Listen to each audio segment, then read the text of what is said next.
युग हैरानी के साथ कहता है, हाथ पर क्यों यामिनी? अरे युग बाबू, आप दिखाइए तो सही।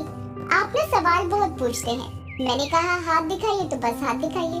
मैं थोड़े आपके हाथ को चूमने लग जाऊंगी जो आप लड़कियों की तरह इतना शर्मा रहे हैं। यामिनी कुछ और बोले उससे पहले ही युग अपने दोनों हाथ यामिनी के हाथों में थमा देता है।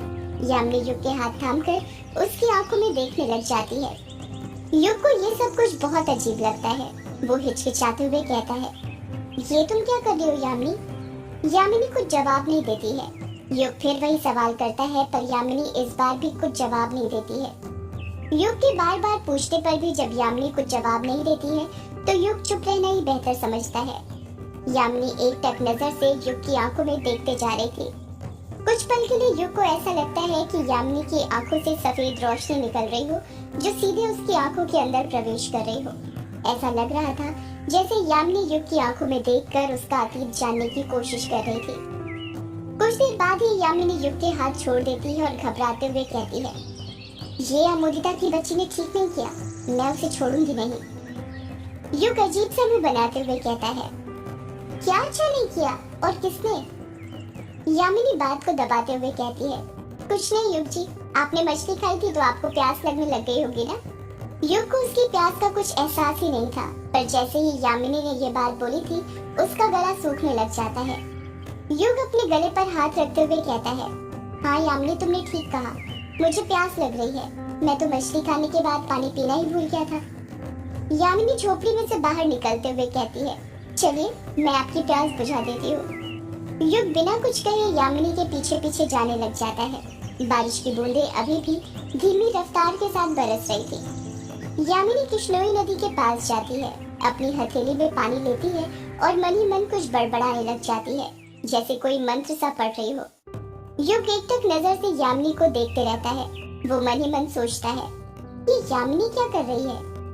युग को लगता है कि यामिनी ने अपने लिए अपनी हथेली में पानी निकाला है, इसलिए वो अपने लिए पानी लेने के लिए अपने हाथ नदी में डालने लग जाता है।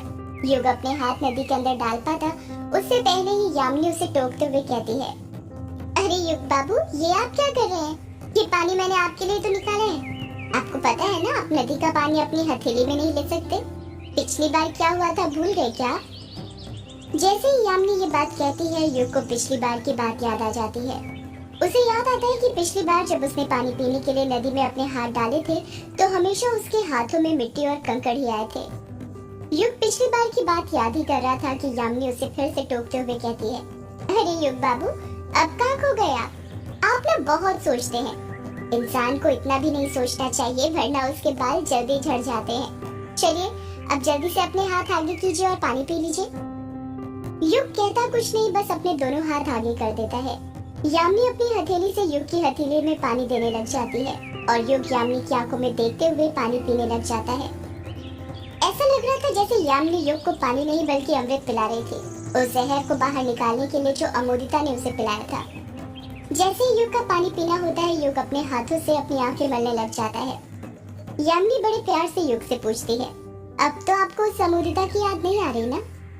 युग अजीब सा मुंह बनाते हुए कहता है, मुझे भला अमोदिता की याद क्यों आएगी यामिनी? अरे अभी आप ही तो कह रहे थे ना कि मुझे अमोदिता के पास जाना है, उसके साथ ही मछली खाऊंगा। यामिनी तुम मुझे एक और मछली पकड़ कर दे दो, अभी आप ही तो ये सब बोल रहे थे ना? युग बिचकते हुए कहता है, मैं ये सब बोल रहा था पर कब? मुझे इस बारे में कुछ याद क्यों नहीं है? युग की बातों से ऐसा लग रहा था जैसे यामिनी के पानी पिलाने से अमोदिता के टोने का असर खत्म हो गया था।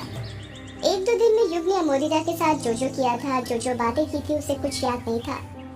यामिनी मन ही मन सोचती है, चलो वशीकरण तो टूट गया, पर इस अमोदिता की बच्ची को मैं छोड़ूंगी नहीं। आखिर इसकी हिम्मत कैसे हुई मेरे युग बाबू पर टोना करने की? यामिनी ये सब सोच ही रही थी कि तभी युग यामिनी को टोकते हुए कहता है, अब तुम कहाँ पर खो गई यामिनी? यामिनी हंसते हुए कहती है, अरे कहीं नहीं युग बाबू, बस यही अब हिसाब बराबर हुआ। युग हैरानी के साथ कहता है, कैसा हिसाब? हिसाब ये कि एक बार आपने मेरी जान बचाई थी और अब मैंने आपकी बचा दी, तो हुआ ना हिसाब बराबर। युग अनजान बनते हुए कहता है, मैंने तुम्हारी जान बचाई थी पर कब? युग यामिनी के सवालों का कुछ जवाब देती उससे पहले ही बारिश की बूंदें तेज तेज बरसनी शुरू हो जाती हैं। यामिनी बात को बदलते हुए कहती है, अरे बारिश तेज हो गई। युग बाबू जल्दी झोपड़ी के अंदर चलिए, मैं और भीगना नहीं चाहती वरना मुझे सर्दी हो जाएगी। इतना कहकर यामिनी जो झोपड़ी उसने और युग ने बनाई थी उसकी तरफ भागने लग जाती है। युग भी यामिनी के पीछे पीछे भागने लग जाता है। युग को देखकर ऐसा लग रहा था जैसे एक भंवरा फूल के पीछे भाग रहा हो। सुबह हो गई थी और सुबह के 8 बज रहे थे और इस तरफ रौंकामुचा गांव में हवेली में अमोदिता छत पर खड़ी हुई थी और अपने हाथ में मोबाइल लेकर बार बार युग को फोन किए जा रही थी, पर युग का मोबाइल नहीं लग रहा था। हर बार की तरह कवरेज क्षेत्र से बाहर बता रहा था। अमोदिता परेशान होते हुए कहती है, ये युग जी का मोबाइल लग क्यों नहीं रहा है? ये युग जी भी ना पता नहीं कहाँ रह जाते हैं। अमोदिता ने इतना कहा ही था कि तभी वहाँ पर गीले कपड़ों की बाल्टी लेकर रजनी आ जाती है। रजनी अमोदिता को आवाज लगाते हुए कहती है, अरे नालायक लड़की, छत पर खड़े खड़े क्या कर रही है?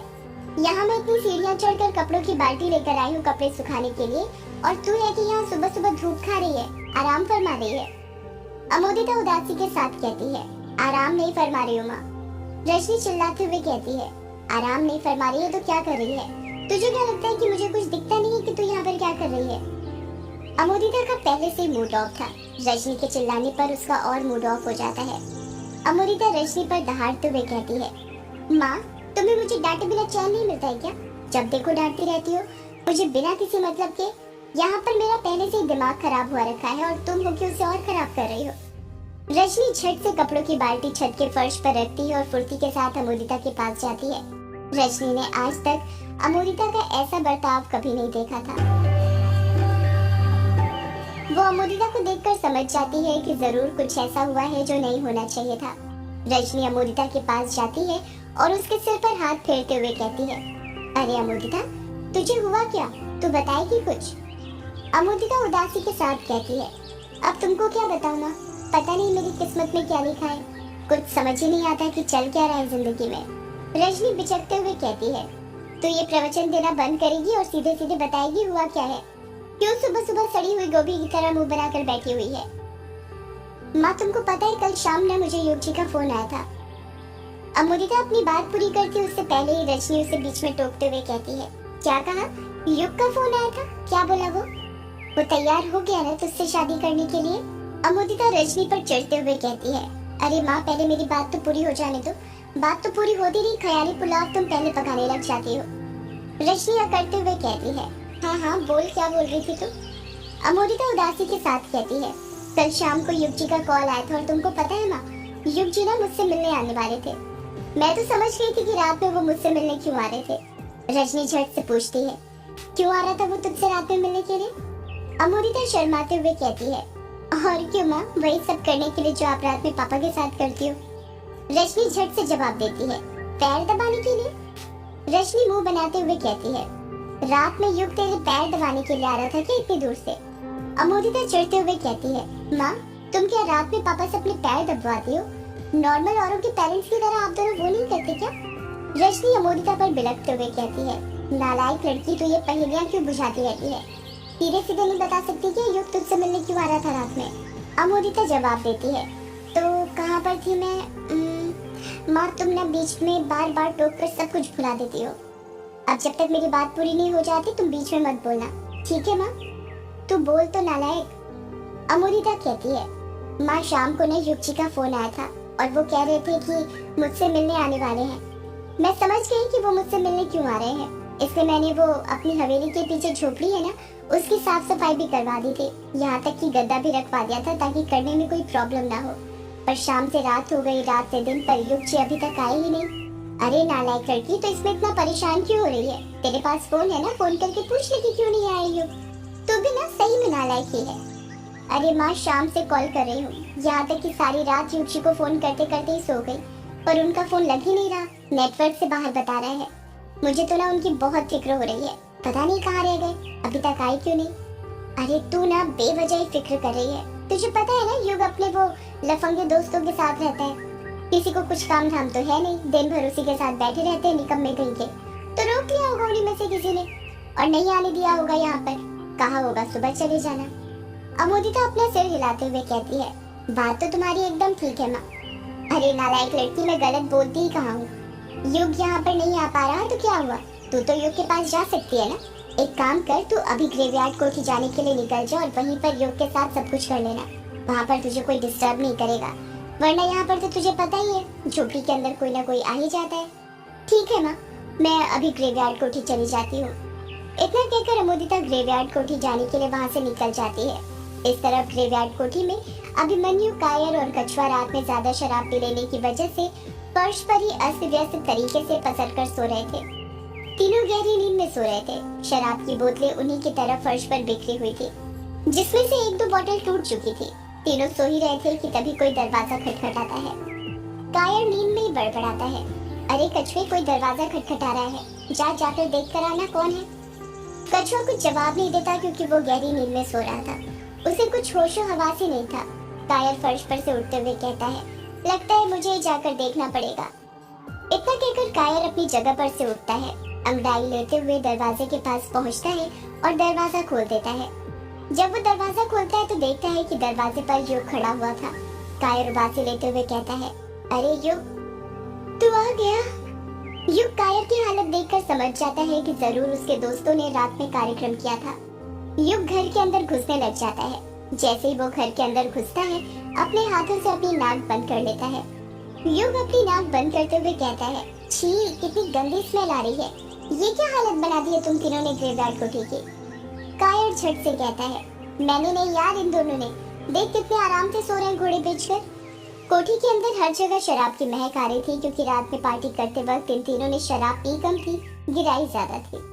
युग की आवाज सुनकर अभिमन्यु और कछुए की भी नींद खुल जाती है। कछुआ उठते से युग को देखते हुए कहता है, अरे युग, तू आ गया, और बता कैसे बीती तेरी रात अमोदिता के साथ। युग अजीब सा मुंह बनाते हुए कहता है, क्या कहा, रात, वो भी अमोदिता के साथ। कछुआ उठकर बैठते हुए कहता है, और नहीं तो क्या, तू कल शाम को अमोदिता से तो मिलने गया था ना, तो जाहिर सी बात है रात भी उसी के साथ बिताई होगी। पागल हो रहे क्या, भला मैं अमोदिता से मिलने क्यों जाऊंगा, मुझे उससे क्या काम, मैं तो मछली लेने गया था ना, तुम लोगों ने बोला था तो। युग की बातें उसके दोस्तों की बिल्कुल समझ नहीं आ रही थी, सारी की सारी सिर के ऊपर से निकल रही थी। अभिमन्यु तो मन ही मन यही सोच रहा था कि ये युग को हो क्या गया, ये अचानक से इतना बदल कैसे गया।